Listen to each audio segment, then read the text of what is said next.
La construction du tabernacle avait commencé quelque temps après l'arrivée au Sinaï, et c'est au début de la 2e année, à partir de l'Exode, que l'édifice sacré fut dressé pour la première fois. Son inauguration fut suivie de la consécration des prêtres, de la célébration de la Pâque, du dénombrement du peuple et de l'achèvement de l'organisation civile et religieuse de la nation. Le culte avait pris une forme plus précise. Pourvu d'une législation civile admirablement détaillée et d'une merveilleuse simplicité, l'État israélite était désormais organisé d'une manière parfaitement adaptée à son entrée en Canaan. Ce travail avait duré environ 1 an. L'ordre et la perfection qui éclatent dans toutes les œuvres de Dieu étaient visibles dans l'économie hébraïque. Dieu était le souverain d'Israël, le centre du pouvoir et du gouvernement. Moïse avait été désigné comme conducteur de la nation, chargé de faire respecter les lois au nom du Seigneur. Un conseil de 70 anciens choisis parmi les 12 tribus le secondait dans la gestion des affaires. Puis venaient les prêtres qui consultaient Dieu dans le sanctuaire. Des chefs ou princes gouvernaient les tribus. Sous ceux-ci étaient placés des chefs de milliers, de centaines, de cinquantaines et de dizaines, ainsi que des officiers auxquels étaient confiées des charges spéciales. Le camp israélite disposé dans un ordre parfait était partagé en 3 grandes sections qui avaient chacune sa place dans le campement. Au centre se trouvait le tabernacle, demeure du monarque invisible. Autour du tabernacle campaient les prêtres et les Lévites. Au-delà de ce cercle venaient les tribus. Le soin du tabernacle et de tout ce qui s'y rattachait, tant durant les haltes qu'en voyage, incombait aux Lévites. Lorsqu'on levait le camp, ils pliaient la tente sacrée pour la dresser à la prochaine étape. Il était interdit sous peine de mort aux membres des autres tribus de s'en approcher. Les Lévites se partageaient selon les 3 fils de Lévi, en 3 familles, dont chacune avait sa charge spéciale. En face du tabernacle, les tentes les plus rapprochées étaient celles de Moïse et d'Aaron. Au sud se trouvaient les Kéhatites, qui avaient le soin de l'arche et des autres meubles sacrés. Au nord se plaçaient les Mérarites, qui s'occupaient des colonnes, des bases et des parois. Derrière venaient les Guersonites, à qui étaient confiées les draperies et les tentures. Chaque tribu avait également sa place marquée, soit durant la marche, soit au repos, elle campait autour de son étendard. Dieu avait ordonné « Les enfants d'Israël camperont chacun près de sa bannière, sous les enseignes de leur maison patriarcale. Ils camperont vis-à-vis et tout autour de la tente d'assignation. En voyage, ils marcheront dans l'ordre où ils auront campé, chacun à son rang, selon sa bannière. » Les étrangers qui avaient accompagné Israël lors de la sortie d'Égypte n'étaient pas admis à occuper la place réservée aux tribus. Ils se plaçaient à l'extérieur du camp. Leurs enfants étaient exclus de la communauté jusqu'à la 3e génération. On exigeait dans le camp non seulement l'ordre le plus strict, mais aussi une propreté scrupuleuse. En vue de conserver la santé d'une aussi grande multitude, des règlements sanitaires très précis étaient en vigueur. Par exemple, il était interdit à toute personne atteinte d'une souillure corporelle quelconque d'entrer dans le camp. Une propreté et un ordre rigoureux étaient les conditions indispensables à la présence du Dieu saint qui avait dit « Ton camp devra être saint de peur que l'Éternel ne voie chez toi quelque chose d'impur et qu'il ne se détourne de toi. » Quand Israël se remettait en route, l'arche de l'Alliance, chargée de choisir un lieu de repos, pour la congrégation, prenait la tête du convoi. Elle était portée par les fils de Kehath, précédés de Moïse et d'Aaron. Auprès d'eux se tenaient les prêtres portant les trompettes d'argent, prêts à communiquer au peuple les ordres qu'ils recevaient de Moïse et qui devaient être transmis avec précision par les chefs de chaque compagnie. Quiconque refusait de se conformer aux ordres reçus était puni de mort. Dieu est un Dieu d'ordre. Tout ce qui se fait dans le ciel s'exécute avec un ensemble parfait. L'armée des anges déploie son activité dans une soumission et une discipline rigoureuse. Aucune entreprise ne peut réussir sans ordre et sans unanimité. Non moins qu'au jour d'Israël, Dieu réclame aujourd'hui de l'ordre et de la méthode dans son œuvre. Tous ceux qui travaillent pour lui doivent le faire intelligemment et non avec négligence et insouciance. Il marque son œuvre du sceau de son approbation lorsqu'elle est accomplie avec foi et exactitude. Dans tous ses déplacements, Israël était dirigé par le Seigneur lui-même.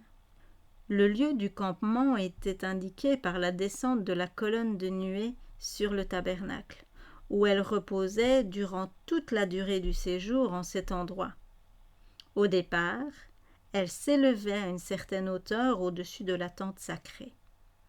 Une invocation solennelle était faite tant à l'arrêt qu'au moment de repartir. Quand l'arche partait, Moïse disait « Lève-toi, ô Éternel, que tes ennemis soient dispersés et que ceux qui te haïssent s'enfuient devant ta face. » Quand elle s'arrêtait, il disait « Reviens, ô Éternel, auprès des myriades des milliers d'Israël. » Il n'y avait que 11 journées de marche entre le Sinaï et Kadès, ville située à la frontière de Canaan. Aussi, quand finalement la nuée donna le signal du départ et que les colonnes d'Israël s'ébranlèrent, ce fut avec la perspective d'entrer rapidement dans ce bon pays. Dieu n'avait-il pas accompli de puissants miracles pour les faire sortir d'Égypte? Quel bienfait le peuple ne pouvait-il donc pas attendre de lui, maintenant qu'il s'était solennellement engagé à le considérer comme son souverain, et qu'il avait lui-même été choisi comme le peuple élu du Très-Haut. Ce n'était pourtant pas sans regret que les Israélites quittaient les lieux où ils avaient si longtemps été. Ils en étaient presque arrivés à considérer comme leur demeure ce site isolé des autres peuples, à l'abri de ces murailles de granit où Dieu les avait conduits pour y proclamer sa loi. Les Hébreux aimaient apporter leur regard sur la montagne sainte, dont les rochers sauvages et les sommets blanchis avaient si souvent été témoins de la gloire de Dieu. Ce panorama, qui se confondait si intimement pour eux avec la présence de l'Éternel et des anges, était trop sacré pour qu'ils le quittent sans tristesse. Au son des trompettes, cependant, tout le camp s'ébranla, l'arche en tête, puis les tribus, chacune derrière son étendard. Tous les yeux se portaient avec intérêt sur la nuée pour voir quelle direction elle prendrait.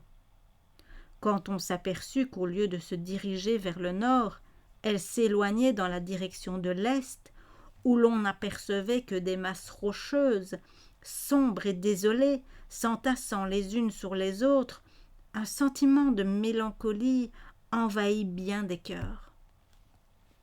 À mesure qu'on avançait, la route devenait plus difficile. Tour à tour, on descendait une déclivité rocailleuse où l'on traversait une plaine stérile. Alentour, c'était le grand désert. Une terre aride et pleine de frondières, une terre où règne la sécheresse et l'ombre de la mort, terre où aucun homme ne passe et où personne n'habite. Aussi loin que se portaient les regards, les gorges rocheuses du massif étaient envahies d'hommes, de femmes et d'enfants accompagnés de chariots et de longues colonnes de gros et de menu bétail. La marche était nécessairement lente et laborieuse pour un peuple mal préparé, après une si longue pause, au péril et au désagrément du voyage. Après 3 jours de marche, des plaintes véhémentes se firent entendre. Elles provenaient de l'élément égyptien dont la majeure partie ne s'était pas encore ralliée à Israël. Ne cherchant qu'une occasion de manifester leur mécontentement, ces gens critiquaient sans cesse la manière dont Moïse dirigeait la multitude. Chacun savait que Moïse ne faisait que suivre la nuée conductrice. Néanmoins, on le blâmait d'avoir pris cette route, et comme le murmure est contagieux, il se propagea bientôt à travers tout le camp. Le peuple recommença à demander de la viande. Il ne se contentait plus de la manne qui tombait avec abondance. Durant la servitude d'Égypte, les Hébreux avaient dû s'en contenter d'aliments grossiers que les travaux et les privations rendaient acceptables, tandis que bon nombre des Égyptiens qui les accompagnaient avaient été habitués à une nourriture délicate. Ils furent les premiers à se plaindre en se rappelant qu'avant leur arrivée au Sinaï en réponse à leurs cris, Dieu leur avait donné de la viande, mais pour un jour seulement. Le Seigneur pouvait procurer aux Israélites de la viande tout aussi bien que de la manne. C'était dans leur intérêt qu'il leur donnait un aliment plus conforme à leurs besoins que le régime échauffant auquel ils avaient été accoutumés en Égypte. En les privant en grande mesure de nourriture animale, il corrigeait leur appétit et les préparait à apprécier le régime donné à Adam et Ève dans le jardin d'Éden, les fruits de la terre. Mais Satan les incitait à considérer cette restriction comme injuste et cruelle. Certain que la satisfaction illimitée de l'appétit les entraînerait dans la sensualité et les placerait plus facilement sous son pouvoir, il leur inspirait le désir de choses défendues. L'auteur de la maladie et de la souffrance prend les hommes par leur côté faible. Depuis le jour où il avait mené Ève à manger du fruit défendu, c'était surtout par la gourmandise qu'il avait entraîné les hommes dans le péché. L'intempérance dans le manger et le boire non seulement prive l'homme de sa force de résistance en présence de la tentation, mais le prédispose à s'affranchir des obligations morales. Dieu avait libéré les Israélites de l'esclavage pour en faire un peuple saint, pur, heureux. Dans ce but, qui renfermait aussi le bonheur de leur postérité, il imposait une discipline indispensable. S'ils avaient consenti à corriger leur appétit dépravé, ils n'auraient pas connu la souffrance et la maladie. Leurs descendants auraient hérité d'une réelle vigueur physique et morale, d'une claire intelligence de la vérité et du devoir, d'un jugement sain, d'une sagacité surprenante. Mais en refusant de s'imposer ces restrictions, ils se privaient de la pleine réalisation de ses bienfaits. Le psalmiste y fait allusion à ces termes. Ils tentèrent Dieu dans leur cœur, en lui demandant une nourriture conforme à leurs désirs. Ils parlèrent contre Dieu, et ils dirent « Dieu pourrait-il dresser une table dans le désert? Voici qu'il a frappé le rocher, et les eaux ont coulé, et des torrents se sont répandus. Mais pourra-t-il donner du pain, procurer de la viande à son peuple ?» L'Éternel entendit ces murmures, et il en fut indigné. Son brûlant courroux s'alluma contre Jacob, sa colère s'éleva contre Israël. Pendant le trajet de la mer Rouge au Sinaï, les murmures avaient été fréquents. Par pitié pour leur ignorance et leur aveuglement, Dieu n'avait pas sévi contre eux, et depuis lors il s'était révélé en Horeb. Israël avait été témoin de sa majesté, de sa puissance et de sa miséricorde. Ce fait aggravait doublement l'incrédulité et l'impatience du peuple, d'autant plus qu'il avait accepté le Seigneur comme son roi et s'était engagé à lui obéir. Les murmures des Israélites étaient une révolte. pour les préserver de l'anarchie et de la ruine, un châtiment prompt et exemplaire s'imposait. Le feu de Jéhovah s'alluma contre eux, et il dévora l'extrémité du camp. Les meneurs furent tués par la foudre qui descendit de la nuée. Terrifié, le peuple s'adressa à Moïse, qui supplia Dieu, et le feu s'arrêta. En souvenir de ce châtiment, le lieu fut appelé Tabéra, embrasement. Mais le mal n'était pas guéri. Ce châtiment sévère ne porta point les survivants à s'humilier.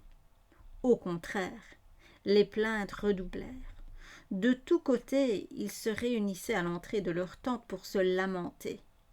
Le ramassis d'étrangers qui se trouvait au milieu d'eux fut enflammé de convoitise, et même les enfants d'Israël se mirent de nouveau à pleurer et à dire « Qui nous fera manger de la viande ?» Il nous souvient des poissons que nous mangions pour rien en Égypte, des concombres, des melons, des poireaux, des oignons et de l'ail, et maintenant notre âme est desséchée, il n'y a plus rien, et nos yeux ne voient que la manne. Ainsi se désolait le peuple au sujet d'un aliment que Dieu lui avait procuré, et qui s'adaptait si parfaitement à son besoin et à son genre de vie assez pénible, qu'il n'y avait pas un seul malade dans toutes les tribus. Le cœur de Moïse faillit lui manquer. Il avait demandé grâce pour ce peuple alors que Dieu voulait le détruire et en susciter un autre par sa postérité. Il avait même demandé que son nom fût effacé du livre de vie plutôt que de voir périr les rebelles. Il était décidé à tout sacrifier pour eux, et voilà comment on le récompensait. On l'accusait de main déboire et même de peines imaginaires. Ces murmures augmentaient le fardeau de soucis et de responsabilités sous lequel chancelait le libérateur hébreu.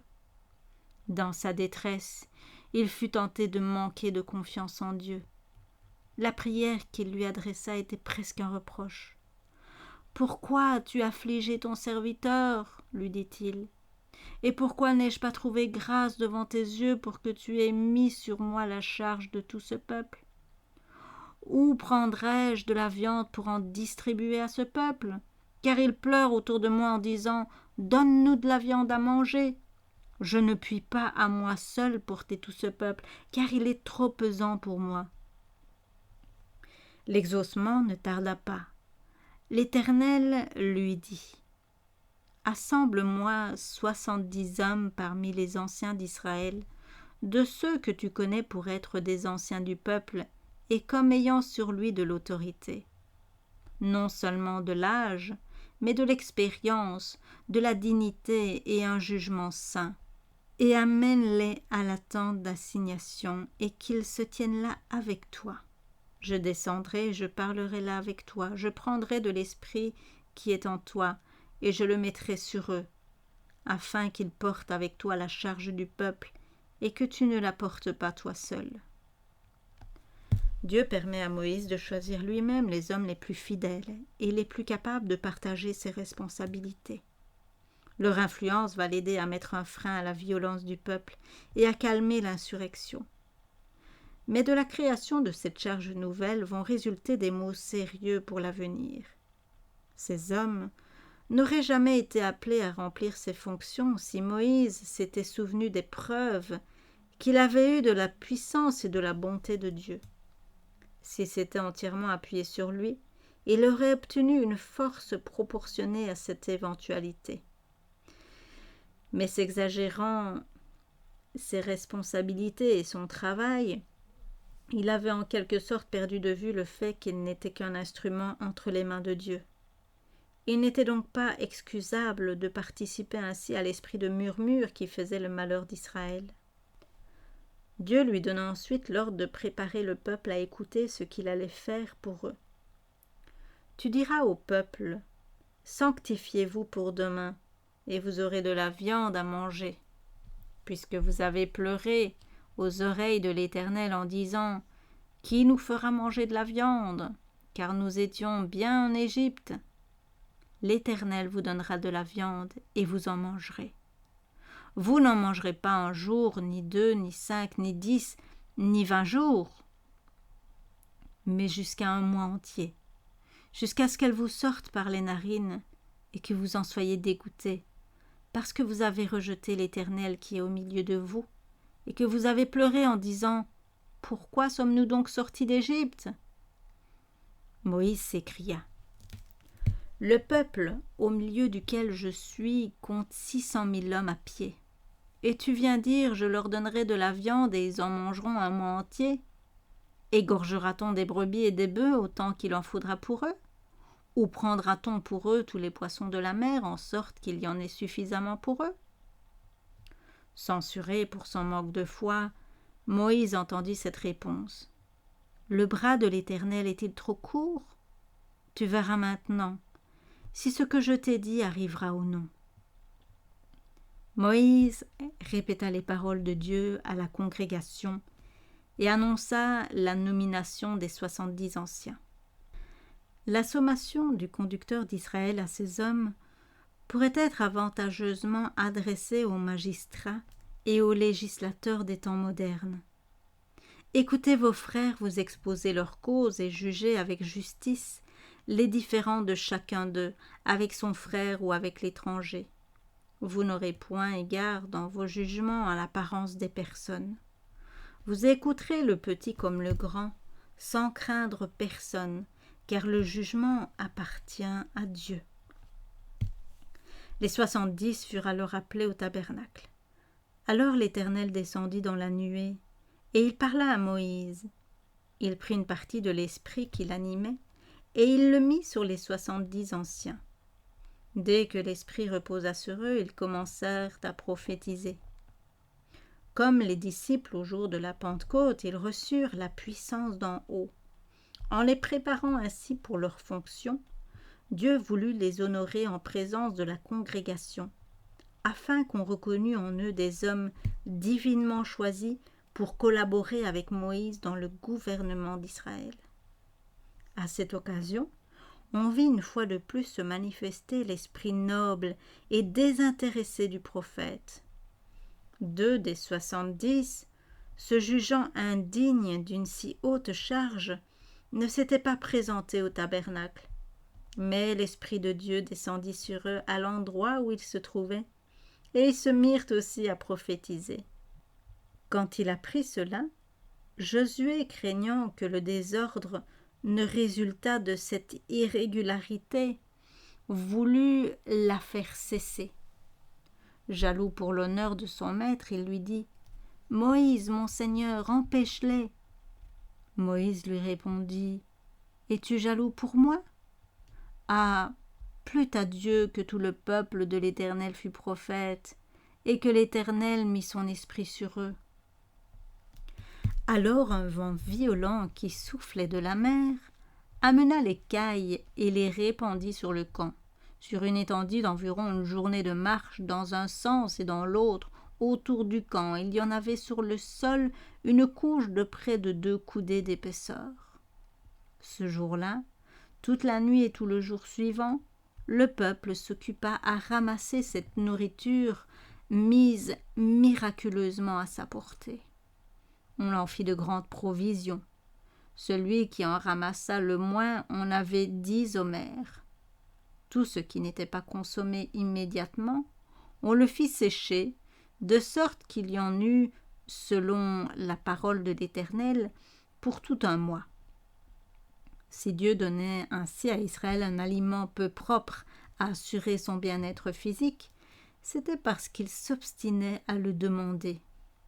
Le violent désir du peuple fut satisfait, mais il dut en subir les conséquences. Il s'abandonna sans frein à sa gourmandise, et ses excès furent promptement punis. L'Éternel frappa le peuple d'un très grand fléau. Un grand nombre d'Israélites périrent des suites d'une fièvre violente. Les plus coupables moururent dès qu'ils eurent touché à la nourriture convoitée. À Hatséroth, l'étape qui suivit celle de Tabéhéra, une épreuve plus amère encore attendait Moïse. Son frère et sa sœur Aaron et Marie avaient occupé une très haute position en Israël. L'un comme l'autre étaient favorisés du don de prophétie et ils avaient par la faveur de Dieu collaboré avec Moïse lors de la délivrance du peuple. Un prophète le rappelle en ces termes: « Je t'ai délivré de la maison de servitude, j'ai envoyé devant toi Moïse, Aaron et Marie. » La force de caractère de Marie s'était déployée très tôt. Toute jeune, elle avait surveillé auprès du Nil le coffret où était placé son frère, encore nourrisson. Dieu s'était servi de son sang-froid et de son tact pour conserver à son peuple un futur libérateur. Poétesse et musicienne de grand talent, elle avait dirigé sur le rivage de la mer Rouge le chœur et la danse des femmes d'Israël. Elle ne le cédait ainsi dans les affections du peuple et dans les honneurs qu'elle avait reçus de Dieu qu'à Moïse et à Aaron. Hélas, le péché qui avait jeté la discorde dans le ciel surgit aussi dans le cœur de cette fille d'Israël. Et malheureusement, la sympathie ne lui fit pas défaut. Marie et Aaron n'avaient pas été consultés dans le choix des 70 anciens, et ils en conçurent un sentiment de jalousie contre Moïse. Auparavant déjà, ils avaient craint de voir leur influence sur ce dernier éclipsée par d'autres. Lors de la visite de Jéthro, sacrificateur de Madian et beau-père de Moïse, dont les conseils avaient été acceptés avec empressement par celui-ci, il l'avait blâmé de méconnaître leur position et leur autorité. Marie et Aaron n'avaient jamais connu les soucis ni porté les responsabilités qui pesaient sur leurs frères. Mais comme ils avaient été choisis pour le seconder, ils pensaient que Moïse devait partager avec eux, à titre égal, les charges de la direction. Ils envisageaient d'ailleurs comme superflue la nomination d'un plus grand nombre d'assistants. Pénétré plus que tout autre de l'importance de la grande œuvre qui lui avait été confiée, Moïse était conscient de sa faiblesse et faisait de Dieu son conseiller. Aaron avait une plus haute opinion de lui-même et possédait moins de confiance en Dieu. Au Sinaï, en acquiesçant docilement au désir du peuple, il avait démontré la faiblesse de son caractère et trahi la confiance placée en lui. Aveuglés par la jalousie et l'ambition, Marie et Aaron oublièrent tout cela.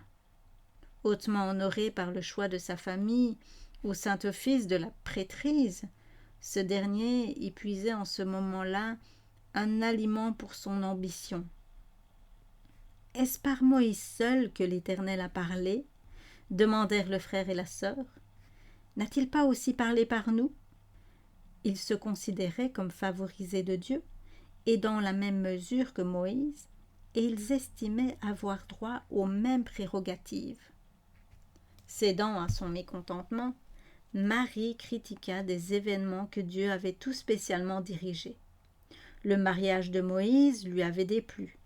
Le fait qu'il avait pris une femme en dehors du peuple d'Israël lui paraissait une injure faite à sa famille et blessait son orgueil national. Aussi ses rapports avec Séphora étaient-ils marqués d'un mépris mal déguisé. Appelée éthiopienne, l'épouse de Moïse était madianite et par conséquent descendante d'Abraham. Au physique, elle ne différait des Hébreux que par son teint légèrement plus bronzé. Sans être israélite, Séphora adorait le vrai Dieu. Timide, modeste, douce et affectueuse, elle se montrait très sensible à la souffrance. C'était la raison pour laquelle Moïse, en route pour l'Égypte, avait exigé son retour au pays de Madian, afin de lui épargner le spectacle des châtiments qui devaient frapper les Égyptiens.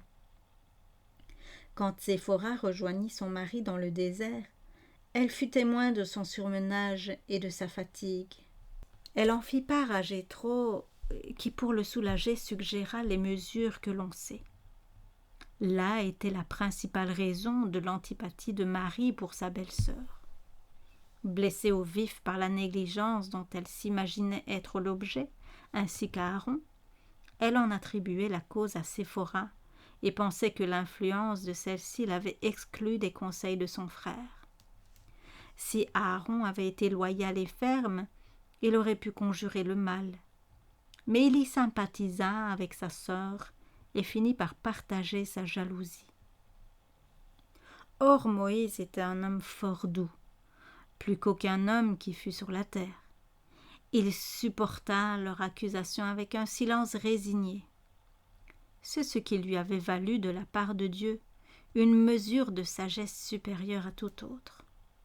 L'humilité et la longanimité qui lui permettaient de supporter patiemment l'incrédulité et les murmures du peuple, ainsi que l'orgueil et l'envie de ceux qui auraient dû être ses collaborateurs les plus dévoués, ces vertus, il les avait acquises durant les années de labeur et d'attente qu'il avait passées au pays de Madian. La Sainte Écriture dit que Dieu fera marcher les humbles dans la justice et enseignera sa voie aux humbles. Le Seigneur guide ceux qui consentent à recevoir des conseils parce qu'ils ont un désir sincère d'accomplir sa volonté. Jésus a fait cette promesse. Si quelqu'un veut faire la volonté de Dieu, il connaîtra si ma doctrine est de Dieu. Et on lit dans l'épître de Jacques, si l'un de vous manque de sagesse, qu'il la demande à Dieu, qui donne à tous libéralement sans rien reprocher, et elle lui sera donnée. Mais Dieu ne contraint personne et ne peut conduire ceux qui, trop orgueilleux pour apprendre, sont décidés à agir à leur guise.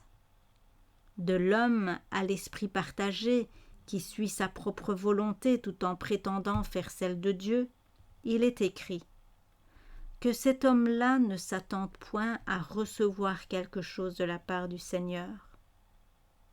Dieu avait choisi Moïse et placé sur lui son esprit. En murmurant contre lui, Marie et Aaron se rendaient coupables de déloyauté, non seulement envers leur chef terrestre, mais aussi envers Dieu lui-même. Ils furent convoqués au tabernacle. L'Éternel dit soudain à Moïse, à Aaron et à Marie, « Rendez-vous tous les trois vers la tente d'assignation. » Et ils y allèrent tous les trois. L'Éternel descendit dans la colonne d'une nuée et se tint à l'entrée de la tente. Puis il appela Aaron et Marie, qui s'avancèrent tous les deux. Il leur dit, « Écoutez bien mes paroles. S'il y a parmi vous un prophète, moi l'Éternel, je me fais connaître à lui, je lui parle en songe.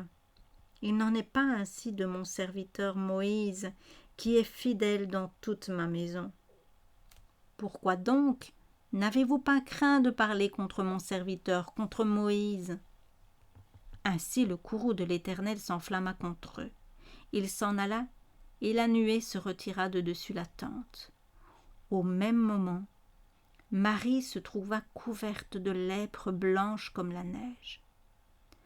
À part la sévère leçon que lui infligeait le châtiment de Marie, Aaron fut épargné. Leur orgueil à tous deux était humilié jusque dans la poussière. Aaron confessa leur péché et supplia que sa sœur ne restât point sous le coup de cette maladie repoussante et mortelle. En réponse aux prières de Moïse, Marie fut délivrée, mais elle dut demeurer 7 jours en dehors du camp. Le symbole de la faveur divine n'était revenu sur le tabernacle que lorsque la sœur d'Aaron avait été exclue du camp. Par déférence pour sa haute situation et pour marquer le chagrin que lui causait l'épreuve qui l'avait frappé, toute la multitude attendit à Hatséroth son retour.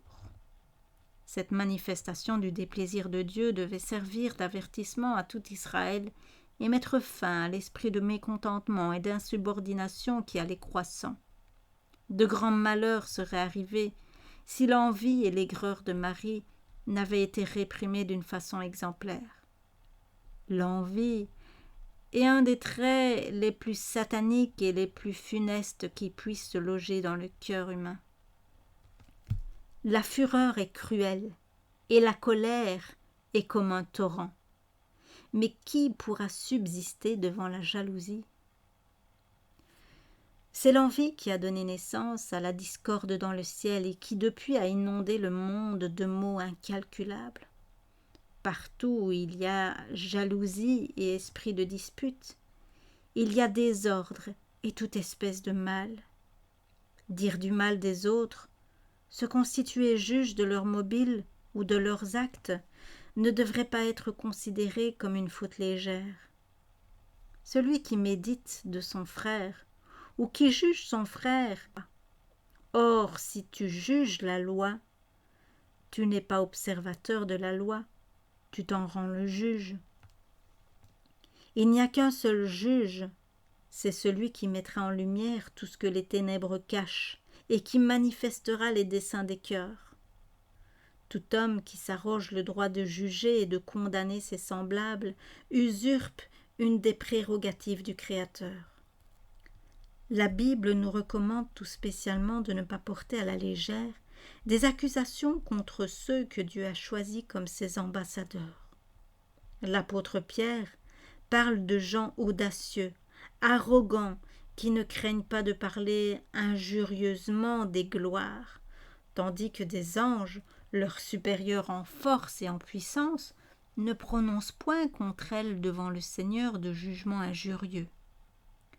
De même, dans ses instructions à ceux qui ont la charge des églises, l'apôtre Paul écrit « Ne reçois aucune accusation contre un ancien si ce n'est sur la déposition de 2 ou 3 témoins. » Celui qui a confié à des hommes la lourde responsabilité de conducteur et de docteur de son peuple tiendra celui-ci responsable de la manière dont il aura traité ses serviteurs. Nous devons honorer ce que Dieu a honoré. Le châtiment infligé à Marie doit servir d'avertissement à tous les hommes qui cèdent à la jalousie et au murmure contre ceux auxquels Dieu assigne une tâche importante dans son œuvre.